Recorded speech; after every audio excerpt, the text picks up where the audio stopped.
Hello friends, मैं अंबिका कुमारी और आप देख रहे हैं लेट्स लर्न विथ अंबिका। कैसे हैं आप सभी? उम्मीद है बहुत अच्छे होंगे। आप सभी को शुभ महाल्या। तो चलिए हम यहाँ पे माता रानी का नाम लेके शुरू करते हैं भक्ति काल। और देखिए, किसी भी आप एग्ज़ाम की तैयारी कर रहे हैं, जहाँ पर भी आपका हिंदी साहित्य पूछा जाता है, उन सभी के लिए बहुत ही अच्छी ये क्लास है। आप सभी के लिए बहुत ही डिटेल में आप सभी के लिए सब कुछ लेके आती हूँ मैं। डॉक्टर नगेंद्र और रामचंद्र शुक्ल की पुस्तक का पूरा संपूर्ण निचोड़ आपको इस पूरे क्लास में देखने को मिलेगा। इसी तरह से पूरे साहित्य को हम यहाँ पे कंप्लीट कर रहे हैं, ठीक है। तो इसलिए क्या होता है कि बहुत ज़्यादा मुझे मेहनत लगती है सारे बुक को खंगालने में, एक एक लाइन पढ़ने में, उसको नोट करने में, फिर उसकी पूरी पीडीएफ बनाने में। तो इसीलिए थोड़ा क्लास आपको डिले मिलता है, लेकिन हम कोशिश करेंगे कि अब थोड़ा सा जल्दी किया जाए। अभी देखिए, अब माता रानी का समय आ चुका है। अभी 10 दिन तो माता रानी की सेवा में गुजरेगा, लेकिन फिर भी क्लासेस आपके लिए बंद नहीं होंगी। तो यहाँ पे चाहे जो भी मुश्किल हो, पर हम इसको करेंगे ज़रूर। अब हमारा भक्ति काल पूरा ख़त्म हो चुका है। देखिए, आपका जो एग्ज़ाम है, एग्ज़ाम को डेट आने से पहले, एग्ज़ाम की डेट आने से पहले आपका पूरा नोट्स कंप्लीट होना चाहिए, ठीक है। तो मेरी ये कोशिश है कि एग्ज़ाम के अनाउंसमेंट से पहले, ठीक है, एग्ज़ाम के अनाउंसमेंट से पहले आपके जो नोट्स हैं वो कंप्लीट कर दिए जाएं। अभी हम देखिए हिंदी साहित्य का इतिहास ग्रंथ बहुत अच्छे से कर चुके हैं डिटेल में, पूरा आदिकाल ख़त्म कर चुके हैं डिटेल में, सारी चीज़ें आपको मिली हैं। पूरी पीडीएफ आप अगर चाहते हैं तो 299 रुपीज़ आपको मात्र लगेंगे। पूरे साहित्य की नोट्स आपको इसके अंदर ही मिल जाएगी। 10,000 प्लस क्वेश्चन प्रैक्टिस भी आपको इसके अंदर ही मिल जाएगा। तो बहुत ही सुनहरा मौका है आप सभी के लिए। तो बिल्कुल आपको इसमें काम करना चाहिए, और जितनी भी पीडीएफ है ये आपको मिल जाएगी। क्लासेस के बाद आपको पीडीएफ मिलेगी, और जिस तरह से आपकी क्लासेस ख़त्म होती जाएंगी पीडीएफ आपको मिलती जाएगी। अभी आपको आदिकाल दे दिया गया है, और उसके प्रैक्टिस क्वेश्चंस भी आपको दे दिए गए हैं।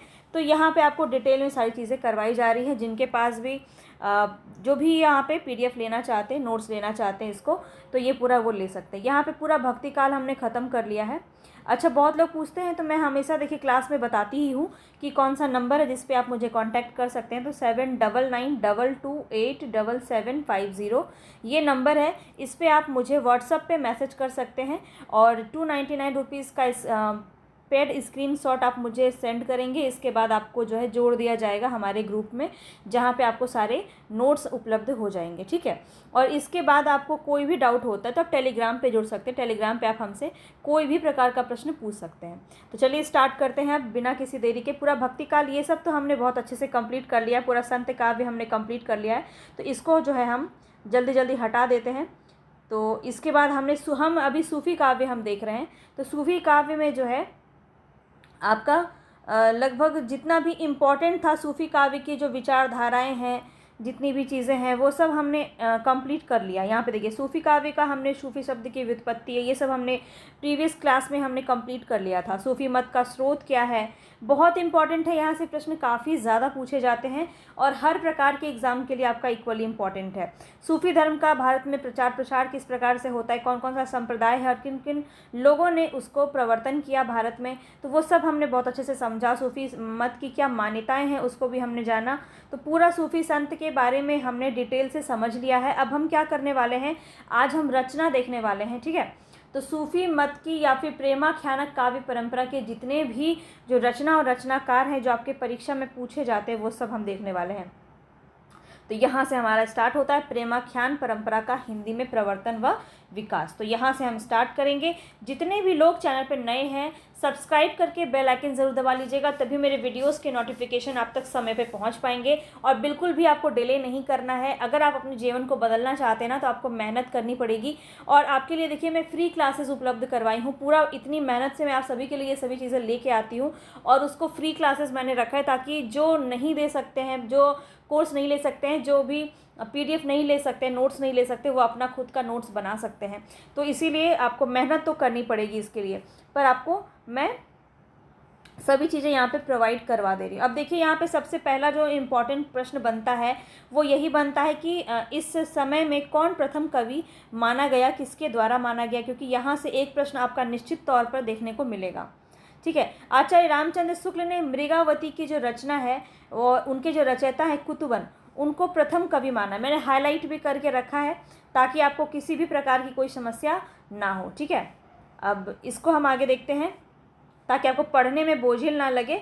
ये भी एक आपका रीज़न रहता है, ताकि आपको सुंदर लगे थोड़ा देखने में। मेकअप किया हुआ रहेगा ना तो आपको अच्छा लगेगा। आजकल मेकअप की दुनिया है और मेकअप पे ज़्यादा पसंद करते हैं लोग। तो चलिए, हमने भी यहाँ पे PDF में मेकअप चढ़ा दिया, आपको कोई समस्या नहीं होगी। अब देखिए, रामचंद्र शुक्ल आपको याद कैसे रहेगा। देखिए, हम याद भी आपको करवाने की कोशिश कर रहे हैं यहीं पे, साथ ही साथ आपको क्लास में जो है कम से कम 40 to 45% आपको जो है आ जाना चाहिए, क्योंकि यहाँ पे ज़्यादा समय नहीं होता है। आपके पास नोट्स होंगे, उसका बार बार रिवीजन कीजिएगा, मल्टीपल रिवीजन कीजिएगा। रिवीजन में कोई कमी नहीं होनी चाहिए, और वो कब होगा, जब आपके पास समय होगा। इसीलिए मैं आपसे कह रही हूँ कि एग्ज़ाम के डेट अनाउंस होने से पहले आपका पूरा नोट्स आपके पास कंप्लीट होना चाहिए, ताकि उसको आप बार बार रिवीजन कर सकें। समय देंगे तभी आप क्वालिफाई कर पाएंगे किसी भी एग्ज़ाम को।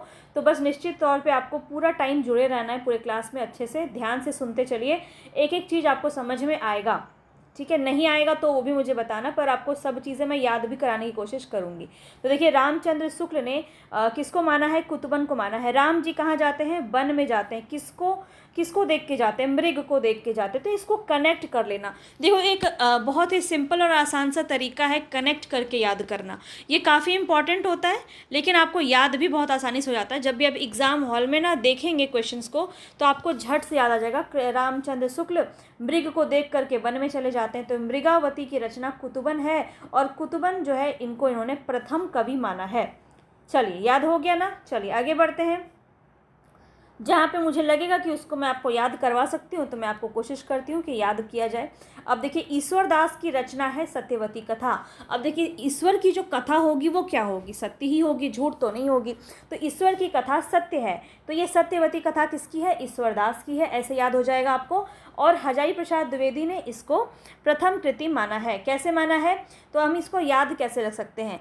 तो ईश्वर की कथा सत्य होती है, इसीलिए इसको हम 1000 बार पढ़ते हैं। एक बार पढ़ के थोड़ी याद होने वाला है, 1000 बार पढ़ते हैं। सत्य है, इसीलिए सत्य को हमेशा दोहराना चाहिए। इसीलिए जो सत्य कथा है ईश्वर की, उन्हें हम बार बार दोहराते हैं, 1000 बार दोहराते हैं। बस कुछ करना नहीं है, आपको याद हो चुका है। आप इसको खुद से करके देखना। अगर आपको, आप जब क्वेश्चन प्रैक्टिस करवाऊंगी ना, उसमें आपको समझ में आ जाएगा कि कितने अच्छे से आपको ये सभी क्वेश्चंस याद हो चुके हैं। और नेक्स्ट है राम कुमार वर्मा। इन्होंने किसे माना था, मुल्ला दाऊद चंदायन। ठीक है, चंदायन किसकी रचना है, मुल्ला दाऊद की रचना है। अब देखिए, जो दाऊद था, दाऊद को तो सभी जानते हैं ना। दाऊद अगर चांद पे भी छुप जाएगा ना, तब भी उसे पकड़ लेंगे। दाऊद कहाँ छुप जाएगा, चांद पे। तो ये आपको बस माइंड में एक कनेक्शन देना है कि दाऊद कहाँ छुप जाएगा, चांद पे। तो चंदायन किसकी रचना है, मुल्ला दाऊद की रचना है। ऐसे किसने माना है, राम कुमार वर्मा ने।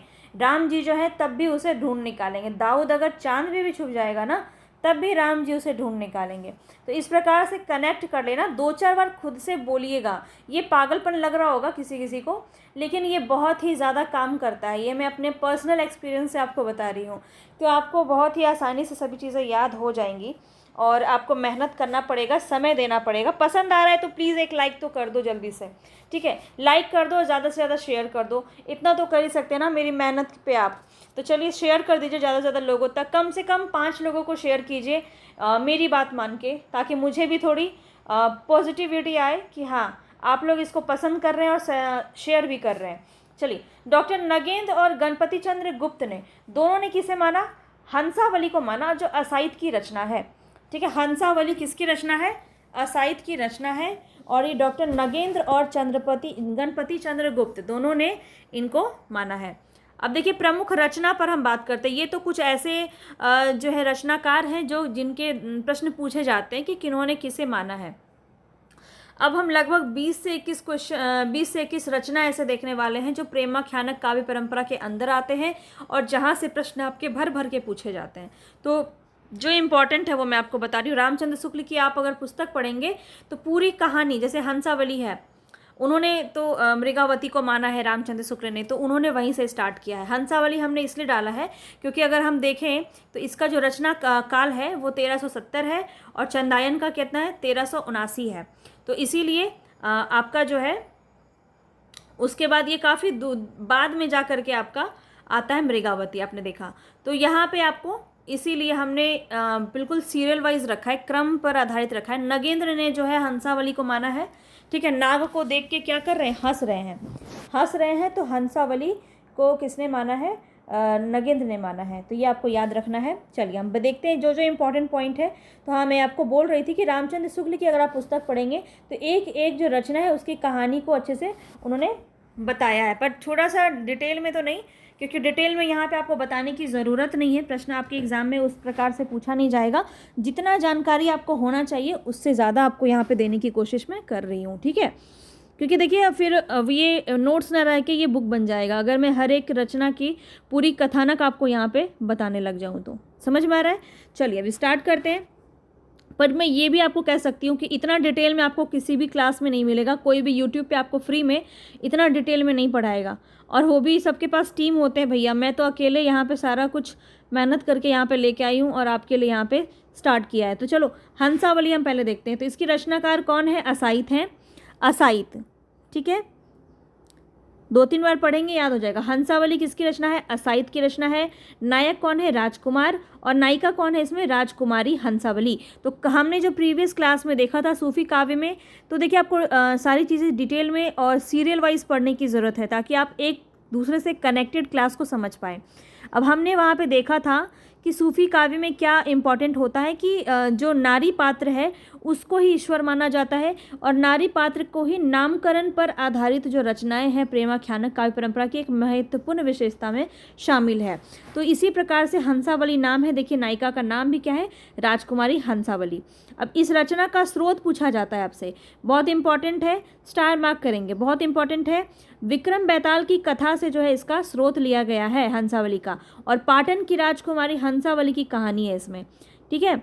अब इस प्रेमाख्यानक जो काव्य है इसकी भाषा क्या है? राजस्थानी हिंदी है। तो आपकी देखिए भाषा पूछी जाती है, राजकुमार नायक नायिका के बारे में पूछा जा सकता है, रचना स्रोत पूछा जा सकता है। जो भी इम्पोर्टेंट है ना, कुछ भी हमने यहाँ पे छोड़ा नहीं है, इसको ध्यान में रखेंगे। और जो बातें मुझे याद आती जाएंगी वो मैं बीच बीच में आपको बताती भी जाऊँगी। अब आगे देखिए, कवि ने आरंभ में शक्ति, शंभु, सरस्वती की वंदना करते हुए आत्म परिचय दिया है तथा अपनी रचना के स्रोत आदि का निर्देश दिया है। तो एक बार आपका जो है नवोदय टीजीटी में पूछा गया है कि कौन से प्रेमाख्यानक काव्य परंपरा में सरस्वती की वंदना की गई है, तो हंसावली आपके ऑप्शन में रहेगा, तो आप बिल्कुल टिक कर सकते हैं। तो देखिए किसी भी एग्ज़ाम की तैयारी आप कर रहे हैं, मैं आपको बार बार बता रही हूँ, बिल्कुल भी दिमाग में ये डाउट ना रखें कि किस एग्ज़ाम के लिए है। जहाँ भी साहित्य पूछा जाता है ये उसके लिए है, ठीक है। और आपको बेस्ट की तैयारी करनी है। अगर आप यहाँ पे शॉर्टकट वाले हैं ना, तो अभी वीडियो को छोड़ के आप चले जाइए, ठीक है। मुझे मेहनती स्टूडेंट की ज़रूरत है, जो लोग मेहनत करके पूरा वीडियो कंप्लीट देखेंगे और पूरे नोट्स को अच्छे से पढ़ेंगे, एक्सप्लेन समझेंगे, सभी चीज़ों को बार बार वीडियो को रिपीट करके आपको देखना होगा ताकि आपको याद हो सके। वीडियो को आप स्पीड में बढ़ा के भी देख सकते हैं ताकि आप कम समय में ज़्यादा चीज़ों को कवर कर पाएँ, ठीक है। अगर मेरी जो मैं अगर धीरे धीरे बोल रही हूँ तो आप उसको स्पीड बढ़ा सकते हैं, क्योंकि मेरा जो एनर्जी है मैं उसी लेवल में आपसे यहाँ पे करूँगी। चलिए, अब छंद योजना में चौपाइयों के बीच बीच में दोहा का प्रयोग इसमें किया गया। ये तो देखिए कॉमन सा, यहाँ से प्रश्न नहीं पूछा जाएगा, पर आपको एक जानकारी भी होना चाहिए, इस वजह से मैं यहाँ पे आपको बता देती जाती हूँ। अब चंदायन जो है ये आपका सर्वमान्य है। चंदायन जो है इसको किन्होंने माना था, ये मुझे आप कमेंट बॉक्स में बताइए। कमेंट बॉक्स में बताइए कि चंदायन को किन्होंने माना था। अभी अभी बताया है मैंने ऊपर, अगर आप वीडियो में सो नहीं रहे तो आपको पता होगा। चंदायन याद भी कराया था आपको। चंदायन किसकी रचना है? मुल्ला दाऊद की रचना है। नायक कौन है? लोर या लोरिका भी कहते हैं। और नायिका कौन है? चंदा। इसकी भाषा क्या है? अवधी। आगे देखते हैं, ये एक बहुत इंपॉर्टेंट पूछा जाता है। डॉक्टर माता प्रसाद गुप्त ने इस ग्रंथ का मूल नाम क्या रखा है? लोर कहा, यानी कि लोर कथा माना है। ये किसने कहा है ये भी पूछा जाता है, क्या कहा है ये भी पूछा जाता है, इंपॉर्टेंट है।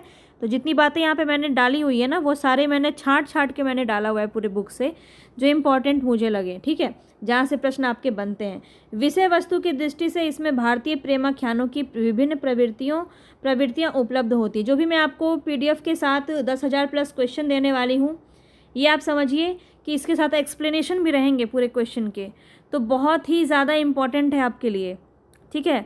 तो ये जो एक्सप्लेनेशन रहता है वो इम्पॉर्टेंट है, उसको पढ़िएगा।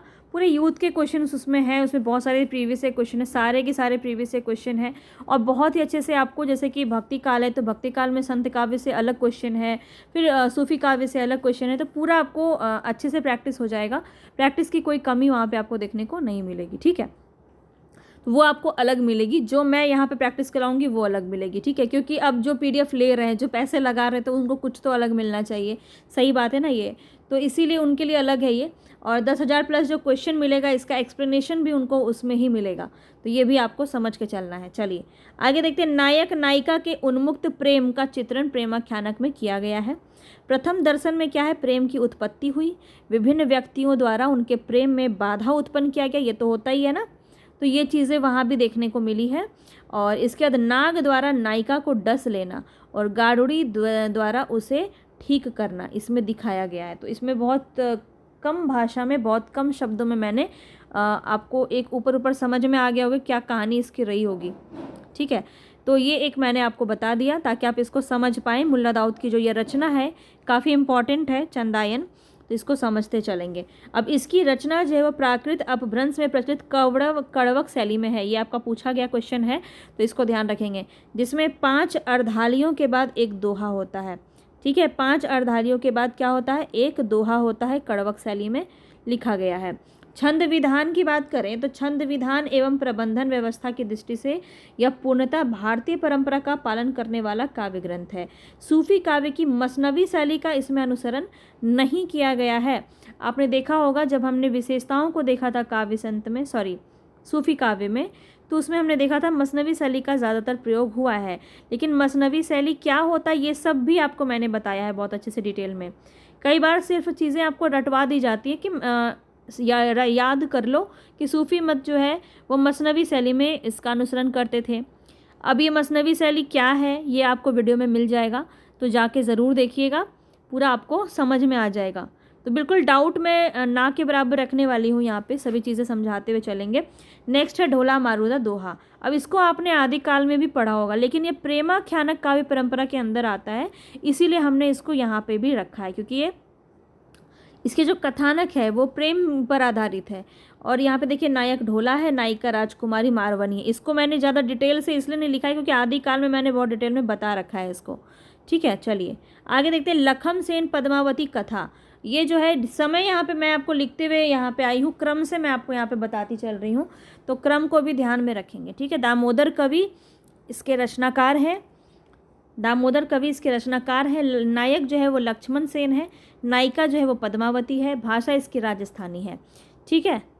स्वयं कवि ने इसको क्या कहा है, वीर कथा कहा है, किंतु वास्तव में जिसमें राजा लक्ष्मण और राजकुमारी पद्मावती के प्रथम दर्शन जन्य प्रेम का चित्रण रोमानी शैली में इसमें किया गया है।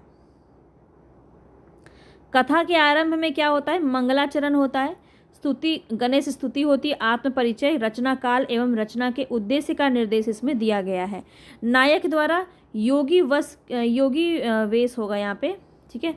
योगी वेश में घर से निकलने और नायिका के पिता से संघर्ष करके उसे प्राप्त करने की कथा है। तो अब सोचिए क्या बिल्कुल ड्रामेटिक सीन होगा। ये सब शुरू से आपका कथा जो है वर्णित होता आ रहा है। कथा प्रवृत्तियों का निरूपण पूर्व परंपरा के अनुसार ही इसमें भी किया गया है। नेक्स्ट है आपका सत्यवती कथा, जिसको हमने आपको याद भी कराया था। सत्यवती कथा किसकी है, सत्य, ईश्वर की कथा क्या होती है, सत्य होती है। और इसके साथ साथ मैंने आपको ये भी बताया था कि 1000 बार हम इसको पढ़ते हैं। ईश्वर की कथा सत्य होती है, इसलिए इसको हम क्या करते हैं, 1000 बार पढ़ते हैं। तो हजारी प्रसाद द्विवेदी जी ने सत्यवती कथा और ईश्वरदास को प्रथम रचना माना है, तो ये आपको ध्यान रखना है। अब देखिए नायक का नाम और नायिका का नाम इसमें पूछा जाता है सत्यवती कथा से। तो ऋतुपर्ण जो है ये नायक का नाम है और नायिका का नाम सत्यवती है। भाषा अवधि है। ईश्वरदास जो है वो सगुनोपासक भक्त हैं, सगुन के उपासक हैं, ये आपको ध्यान में रखना है। सगुन उपासक से क्या मतलब है, तो ये हम अभी निर्गुण पढ़ रहे हैं। आपको पता होगा कि निर्गुण, जो आपको पता है भक्ति काल में 2 शाखाएं विकसित हुई, जो आपका था निर्गुण और सगुन, ठीक है। एक था निर्गुण और एक था सगुन, ठीक है।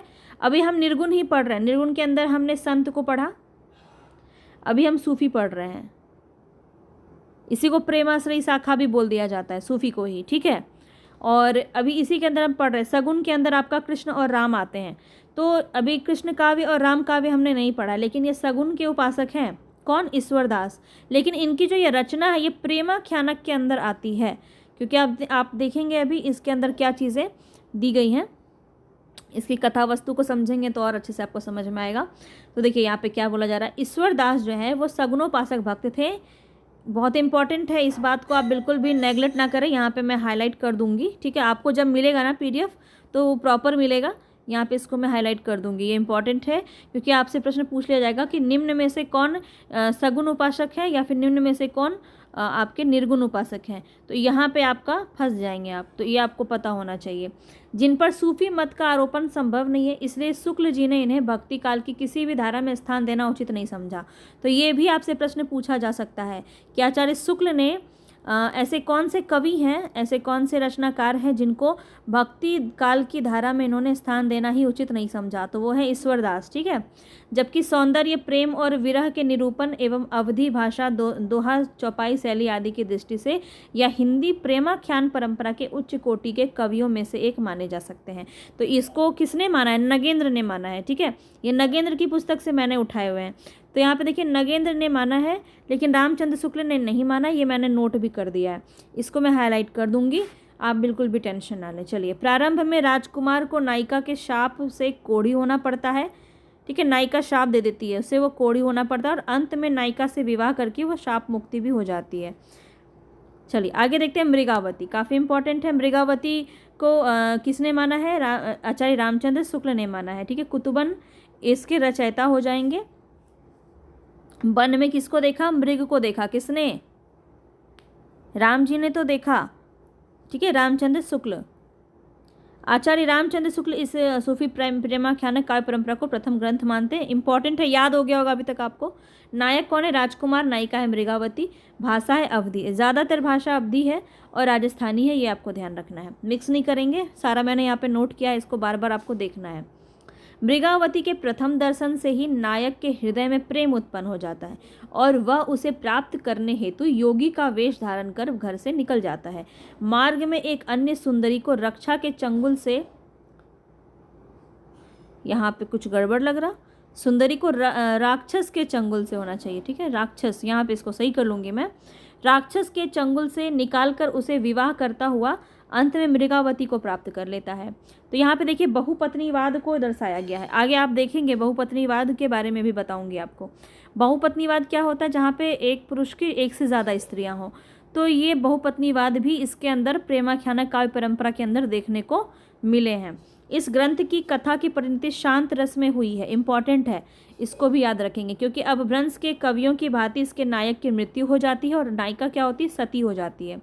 तो ये जो अंत में होता है ना, इस वजह से इसको ऐसा कहा गया है और ये कड़वक शैली में है, ये भी ध्यान रखेंगे, ठीक है। मृगावती।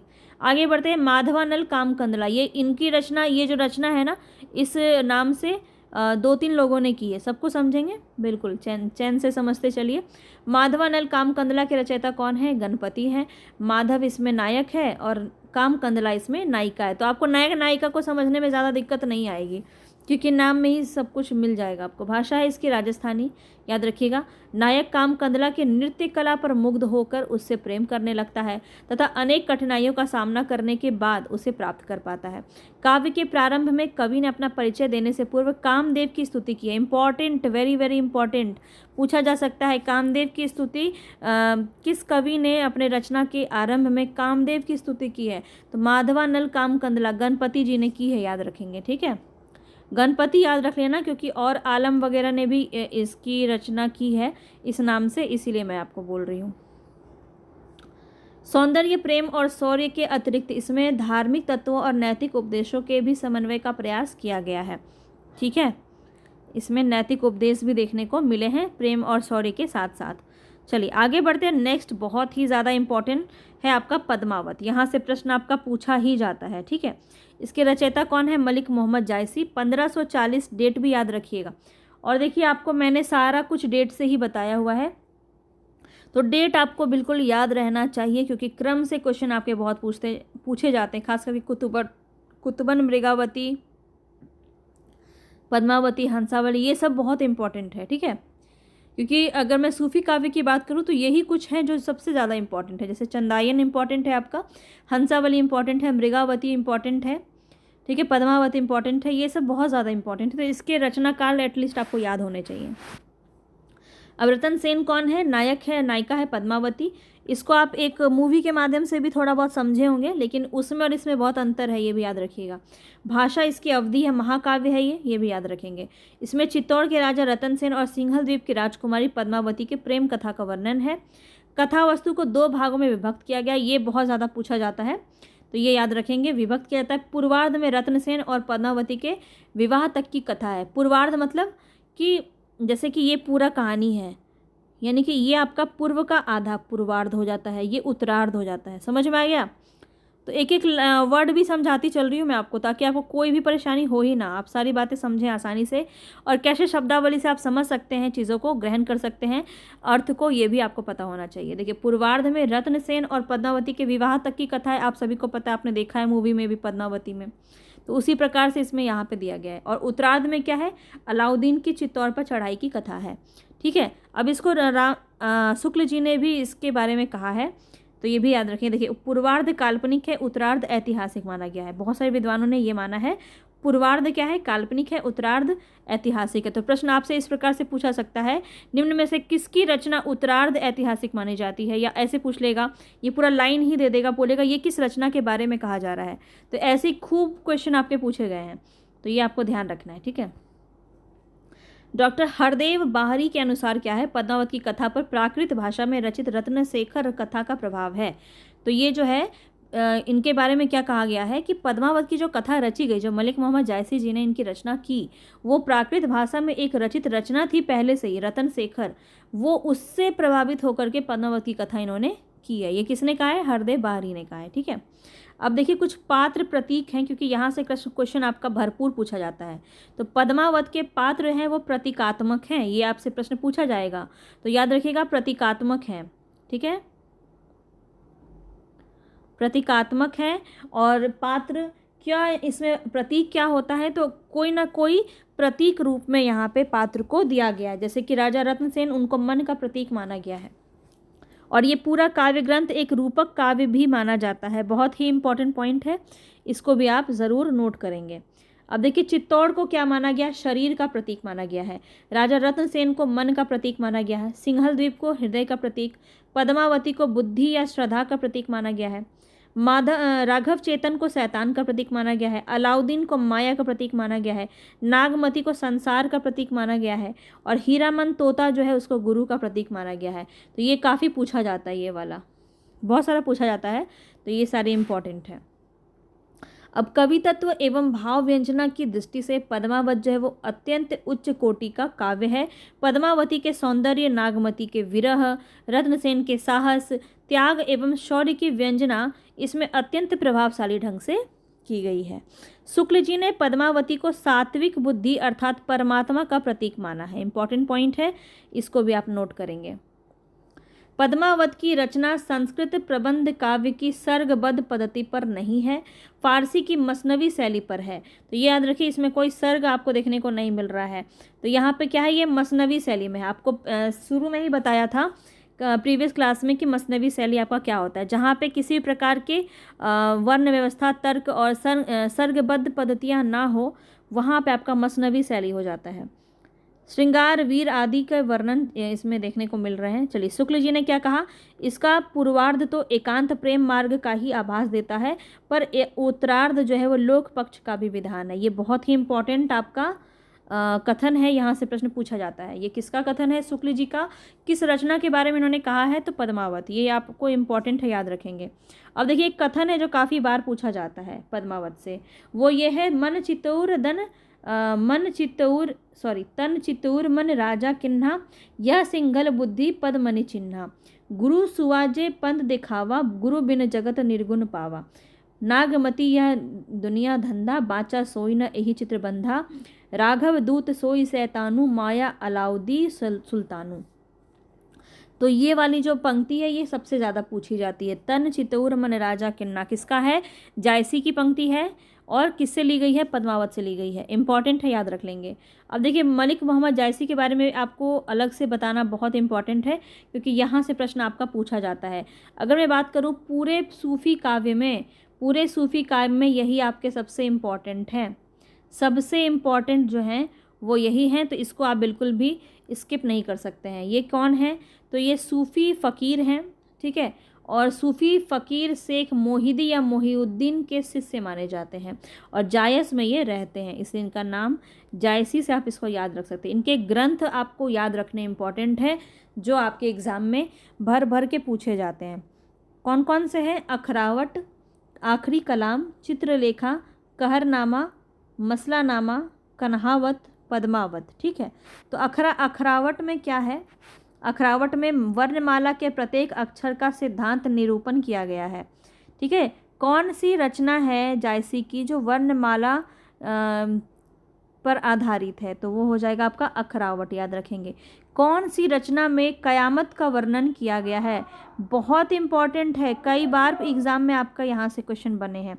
तो आखिरी कलाम जो रचना है इसमें कयामत का वर्णन भी है और मुग़ल बादशाह बाबर की प्रशंसा भी है। दोनों ही पूछे जाते हैं कि बाबर की प्रशंसा किस रचना में की गई है। ठीक है।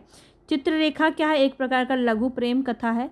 कहरानामा भी इनकी रचना है। मसलानामा, कन्हावत और पद्मावत, ये 7 आपको बहुत अच्छे से याद रखने हैं। देखिए, पद्मावत का बांग्ला अनुवाद किन्होंने किया था, ये भी पूछा जाता है।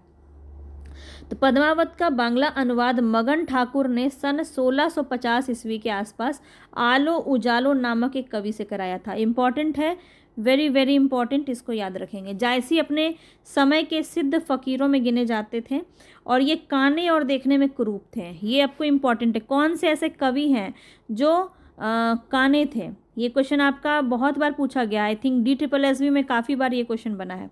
कहा जाता है कि शेर शाह उनके इस रूप को देख करके हंस पड़े थे और इस पर उन्होंने ये जो पंक्ति कही थी ना, ये भी पूछा जाता है कि ये पंक्ति किसकी है? मोहिका हंसे ही की कोह रही। तो ये जो पंक्ति है ना, ये इंपॉर्टेंट है, जायसी की पंक्ति है और ये किनको कहा था इन्होंने? तो शेर शाह को कहा था। ठीक है। चलिए आगे बढ़ते हैं। नेक्स्ट है हमारा मधुमालती। मधुमालती 1545 ईस्वी, याद रखेंगे। रचयिता कौन है? मंझन। अब मधुमालती मैंने आपको काफ़ी बार जब क्वेश्चन प्रैक्टिस कराया है वहाँ पे आपको मैंने काफ़ी बार याद कराया है। मधुमालती क्या करती है?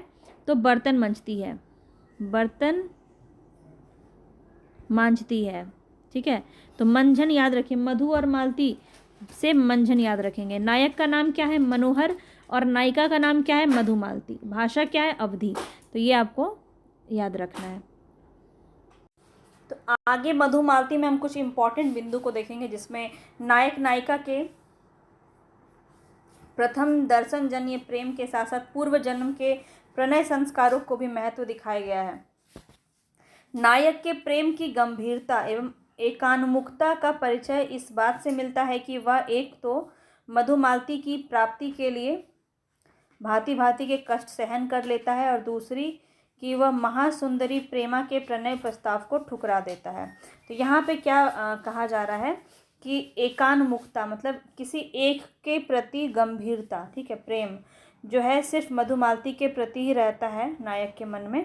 और यहाँ पे आप देख रहे हैं कि वो जो प्रेमा है उसका प्रणय प्रस्ताव यानी कि शादी के प्रस्ताव को ठुकरा देता है। तो यहाँ पे क्या हुआ है कि सामान्यतः जो है हिंदी प्रेमाख्यानक में नायक को बहुपत्नीवाद दिखाया गया है, लेकिन यहाँ पे इसका अपवाद देखने को मिलता है क्योंकि वह सिर्फ और सिर्फ मधुमालती से ही प्रेम करता है और बाद में उसी से उसको प्राप्त भी कर लेता है।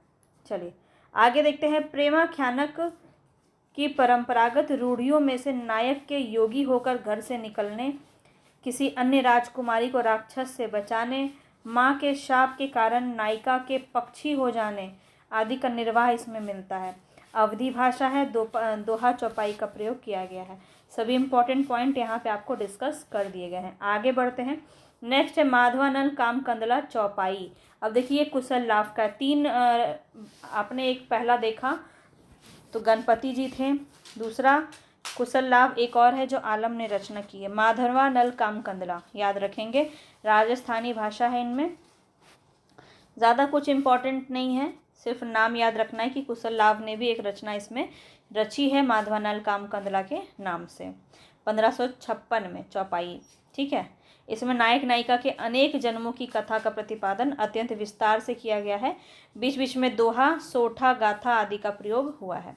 आगे बढ़ते हैं। रूपमंजरी। रूपमंजरी जो है ये नंददास की रचना है। रूपमंजरी 1568 में, ये भी इम्पॉर्टेंट है आपका, नंददास की रचना है। आपको पता है नंददास कौन है? तो अष्टछाप के कवि कृष्ण काव्य परंपरा से संबंधित है, सगुन उपासक हैं, लेकिन फिर भी ये प्रेमाख्यानक काव्य परंपरा के अंदर इनकी ये रचना आती है। तो कौन सी रचना जो है वो प्रेमाख्यानक काव्य परंपरा से संबंधित है, इस प्रकार से प्रश्न आपका पूछा जाएगा। और उसमें अगर आपका रूप मंजरी रहता है और आप सोचेंगे नंददास तो श्री कृष्ण से संबंधित है, नंददास जो सगुन उपासक से संबंधित है, तो वो तो हो नहीं सकते हैं सूफी काव्य में, तो आप वहीं पे जो है गलती कर बैठेंगे। इसलिए आपको यहाँ पे ये चीज़ें इतनी डिटेल में दी गई हैं ताकि आप किसी भी एग्ज़ाम की तैयारी में हो और किसी भी परीक्षा और किसी भी प्रश्न को देखें तो आप उसको आसानी से हैंडल कर पाएँ। अब देखिए, अष्टछाप के प्रसिद्ध कवि जो है नंददास, इनके द्वारा रचित रूप मंजरी में प्रेमाख्यान परंपरा की विभिन्न प्रवृत्तियों का समन्वय करते हुए रूप मंजरी एवं कृष्ण के प्रेम का चित्रण अत्यंत स्वच्छंद रूप में किया गया है। रूप मंजरी जो है वो विवाहित है, किंतु वह स्वप्न में कृष्ण को देखकर उनसे प्रेम करने लगती हैं। अपने प्रणय स्वप्न की पूर्ति के लिए वह दाम्पत्य, परिवार, समाज के मर्यादा अतिक्रमण सभी का त्याग कर देती है। इसमें कोई संकोच वो करती हैं, तो वो कृष्ण से प्रेम कर रही हैं। ठीक है, तो यहाँ पर नायक कौन है? कृष्ण है, और नायिका कौन है? तो रूप मंजरी है। ठीक है, तो कवि का लक्ष्य क्या है? वैवाहिक बंधनों का विरोध करते हुए परकीया भाव या उत्पत्ति रस की स्थापना करना है, प्रेम की स्थापना करना है। ठीक है, चलिए आगे देखिए। नायिका के रूप, सौंदर्य, प्रणय, वेदना, विरह आदि का निरूपण भी कवि ने अपने अतिशयोक्तिपूर्ण शैली में प्रस्तुत किया है। काव्य के आरंभ में ईस प्रस्तुति, रचना के उद्देश्य, आत्मपरिचय आदि का निरूपण प्रेमाख्यानक परंपरा के अनुसार ही इन्होंने भी किया है। दोहा चौपाई शैली का प्रयोग किया, और इसकी रचना, इसकी भाषा क्या है? ब्रज भाषा। ये इम्पॉर्टेंट है क्योंकि ये एक पहला ही और अंतिम आप देख रहे हैं जो ब्रज भाषा में है, वो है रूप मंजरी। इसकी रचना है नंददास की, याद रखेंगे। आगे देखते हैं। नेक्स्ट है आपका प्रेम विलास, प्रेमलता की कथा, 1556। रचयिता कौन है? जैन श्रावक जटमल। ठीक है, कवि ने इसका आरंभ जैनाय नमः से करते हुए अपना परिचय एवं तत्कालिक शासन का नाम भी दिया है। इसकी कथा वस्तु क्या है? मौलिक है, जिसमें लोकोत्तर घटनाओं की प्रधानता है। यानी कि लोकोत्तर मतलब जन जन में जो है प्रस्तुत घटना है उसकी प्रधानता है। नायक नायिका के प्रेम का प्रत्यक्ष दर्शन द्वारा उत्पन्न होता है तथा वे गुप्त विवाह करके घर से भाग जाते हैं। इसमें इस प्रकार की बातें कही गई है। इसकी जो परिणति है वह शांत रस में की गई है। इसमें दोहा चौपाई छंदों का प्रयोग हुआ है, शैली में परिपक्वता का अभाव है। ठीक है, अब हम आगे बढ़ते हैं छिताई वार्ता की तरफ। देखिए यहाँ पे मैंने जो है मेकअप जो है आधा ही किया हुआ था। अब जो आपको लास्ट की कुछ 7-8 रचना मिलेंगे उसमें आपको यहाँ पे मेकअप नहीं दिख रहा होगा, लेकिन आपको समझते चलना है आसानी से, क्योंकि यहाँ पे जो है मैं आपको कलरफुल तरीके से समझा दूंगी। और जब आपको पीडीएफ मिलेगी तो आपको पूरा मेकअप किया हुआ मिलेगा, क्योंकि ये अभी मैंने ये पीडीएफ बनाया बहुत ही जल्दी में, क्योंकि आज तो मुझे ये क्लास लेके आनी ही थी इसीलिए। तो चलिए छिताई वार्ता देखते हैं। 1590 में। रचयिता कौन थे? नारायण दास। तो नारायण दास याद रखेंगे, कोई बात नहीं है, यहाँ पे जो है ना हम खुद से मेकअप कर देंगे, इसका कोई दिक्कत नहीं है। तो नायक कौन है? ढोल समुद्र का राजकुमार, और नायिका कौन है? छिताई। ठीक है, ढोल है नायक, और नायक है ढोल और नायिका कौन है? छिताई। भाषा क्या है? राजस्थानी मिश्रित ब्रज भाषा। ठीक है, आगे देखिए। इसकी नायिका छिताई देवगिरी के राजा रामदेव यादव की कन्या थी, जो ढोल समुद्र गढ़ के राजकुमार से प्रेम करती थी। नायक नायिका के विवाह के अंतर अलाउद्दीन खिलजी द्वारा उनके प्रणय में व्यवधान उत्पन्न किया जाता है, और इसका फिर से पुनर्मिलन किंतु हो जाता है। तो यहाँ पे भी अलाउद्दीन खिलजी का जो है वर्णन देखने को मिला है छिताई वार्ता में, जो नारायण दास की रचना है। ये काफ़ी पूछी जाती है, इम्पॉर्टेंट है, तो इसको बिल्कुल भी स्किप नहीं करेंगे। अब देखिए, पद्मावत का राघव चेतन इस काव्य में भी दौत्य कर्म का पालन कर रहा है, और अनेक अन्य दृष्टियों से भी इस कथानक में पद्मावत से प्रभावित सिद्ध ये होता है। तो कौन सी वो रचना है जो पद्मावत से प्रभावित है? तो याद रखिए छिताई वार्ता। ठीक है, छिताई वार्ता काफ़ी इम्पॉर्टेंट है, इसको आप बिल्कुल भी भूलेंगे नहीं। और इसमें भी दोहा चौपाई शैली का प्रयोग किया गया। आगे देखिए, फिर से आगे आपका वही जिसकी हम बात कर रहे थे, माधवानल काम कंदला। ठीक है, माधवानल काम कंदला। और यहाँ पे देखिए 1584 ईस्वी में लिखा है किसने? आलम कवि ने। तो 3 हो गए, गणपति और एक कौन थे आपके? तो क्या नाम था? देखो नाम भी भूल गए हम, अभी हमने देखा था इसको। कुशललाभ, हाँ, एक था गणपति कुशललाभ और ये तीसरा है कौन, आलम। ठीक है, आलम कवि। इसमें माधव जो है वो नायक है और काम कंदला जो है वो नायिका है। भाषा क्या है, अवधि है। और चौपाइयों की 5-5 अर्धालियों के बीच में दोहे और सौठे का प्रयोग किया गया है। आगे देखिए, पूर्ववर्ती जो कवियों ने नायक नायिका और के अनेक जन्मों की घटनाओं का वर्णन किया है, जबकि आलम ने एक ही जन्म की घटनाओं का निरूपण वास्तविक रूप से किया है। अब जो आपका इम्पॉर्टेंट है चित्रावली, काफ़ी इम्पॉर्टेंट है, ये भी आपका एग्जाम में बहुत ज़्यादा पूछा जाता है। तो चित्रावली किसकी रचना है, चित्रावली उस्मान की रचना है। ठीक है, चित्र लेते हैं यानी फोटो लेते हैं हम, कैसे, मन से फोटो लेते हैं, मन, उस्मान, मान याद रखिएगा। उस्मान की रचना है चित्रावली। इसके नायक हैं सुजान और नायिका है चित्रावली। अब भाषा क्या है, अवधि। ठीक है, भाषा है यहाँ पे अवधि। इसमें काव्य कथा की प्रायः सभी प्रवृत्ति, ईश्वर स्तुति, आत्मपरिचय, समकालीन शासक का उल्लेख का निर्वाह करते हुए सुजान और चित्रावली के चित्र दर्शन जन्य प्रेम का निरूपण किया गया है। चित्र दर्शन जन्य क्या होता है, मतलब एक दूसरे का चित्र का दर्शन करते हुए प्रेम हो जाना। ठीक है, शिव के आशीर्वाद से नायक की उत्पत्ति होती है। देव द्वारा सोते हुए नायक को नायिका के महल, रंग महल में पहुंचा देना। पूरी तरह से देखिए आप, एकदम जादुई कथा है, आप ये देख सकते हैं, समझ में आ रहा होगा आपको। और शिव मंदिर में नायक नायिका का प्रथम साक्षात्कार होना, नायक द्वारा नायिका के अतिरिक्त किसी अन्य सुंदरी का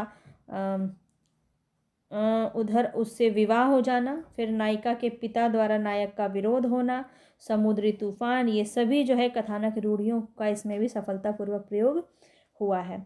और देखिए यहाँ पे इसमें चौपाई के साथ साथ अर्धालियों के पश्चात 11 दोहे प्रयोग किए गए हैं। आगे है हमारा रस रतन। रस रतन जो है 1618 ईस्वी में रचना हुआ। ये किसकी रचना है, पुष्कर की रचना है। और ये पुष्कर जो हैं ये अकबर के दरबारी दुर्गादास के प्रपौत्र हैं। मेरे घर में लाइट आ रहा जा रहा है इसलिए थोड़ा दिख रहा होगा आपको कि ये चार्जिंग पे है।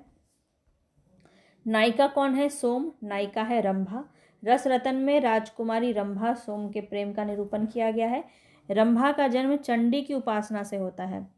रंभा का जन्म चंडी की उपासना से होता है। नायक नायिका के प्रेम का उद्भव स्वप्न दर्शन द्वारा होना, अप्सराओं द्वारा सोते हुए राजकुमार को उठा ले जाना, नायिका का योगी के वेश में घर से निकलना, शिव मंदिर में नायक नायिका की भेंट, तोते के द्वारा संदेश का आदान प्रदान, ये सभी कथानक रूढ़ियाँ इसमें देखने को मिली है। भाषा क्या है, इसमें भी अवधि है। छंद योजना है, दोहा चौपाई का इसमें प्रयोग किया गया है। अब देखिए ज्ञानदीप काफ़ी पूछा जाता है। ज्ञानदीप रचना किसकी है, 1619 में रची गई ज्ञानदीप रचना किसकी है, शेख नबी की है। ज्ञानदीप जो है ये नायक है और देवयानी जो है वो नायिका है। ये नायिका काफ़ी ज़्यादा पूछी जाती है इसकी। ज्ञानदीप की नायिका कौन है, देवयानी, काफ़ी इंपॉर्टेंट क्योंकि अलग है ये थोड़ा, आप देख रहे हैं इसमें नायक के नाम पे नामकरण किया गया है शेख नबी का। ठीक है, भाषा इसकी अवधि है।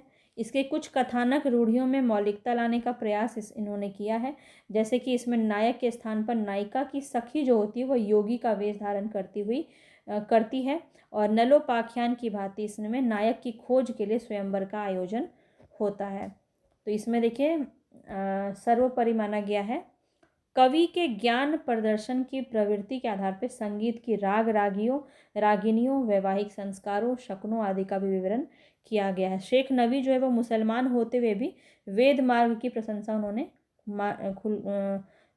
दिल खोल कर की है।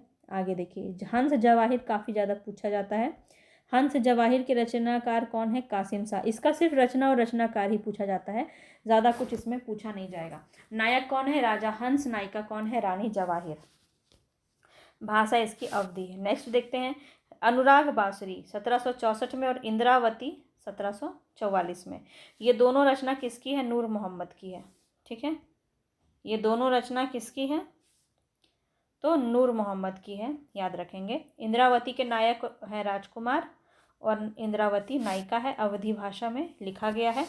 आगे देखिए इंद्रावती की रचना पर, ये बहुत इंपॉर्टेंट है, बहुत बार ये पूछा गया है आपका।